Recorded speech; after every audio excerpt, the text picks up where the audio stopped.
തോടിന് മുകളിലെ പരീക്ഷണ കൃഷിയിൽ വിജയം നേടിയ 73-കാരൻ കല്ലിടവഴി സ്വദേശി വാസുവാണ് തോട്ടമുണ്ടയിൽ നെൽകൃഷി പരീക്ഷണം ചെയ്തത്.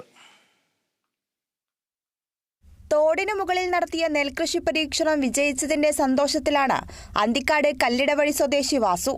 കർഷകർക്ക് കോളിൽ വിത്ത് എറിയാൻ പോയപ്പോൾ അതിൽ നിന്നും ബാക്കി വന്ന കുറച്ച് ജ്യോതി വിത്ത് വാസുവിന് കിട്ടി. അത് വീടിനോട് ചേർന്നുള്ള തോട്ടുമണ്ടയിൽ വിതയ്ക്കുകയും ചെയ്തു. തോട്ടിൽ ആവശ്യത്തിന് വെള്ളമുണ്ടായിരുന്നതിനാൽ കൃഷി പരിപാലിക്കാനും ബുദ്ധിമുട്ടുണ്ടായില്ല. 1 മാസം കഴിഞ്ഞതോടെ വിത്തെല്ലാം മുളച്ച് കരുത്തുറ്റ നെൽച്ചെടികളായി.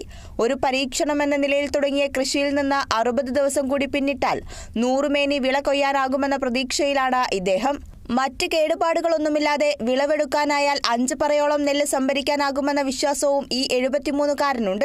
പരീക്ഷണം വിജയിച്ചതോടെ അടുത്ത തവണയും കൃഷി വ്യാപിപ്പിക്കാനുള്ള കൂടുതൽ പരീക്ഷണങ്ങൾ ചെയ്യാനുള്ള ഒരുക്കത്തിലാണ് വാസു. Kerala vision news, Thrissur.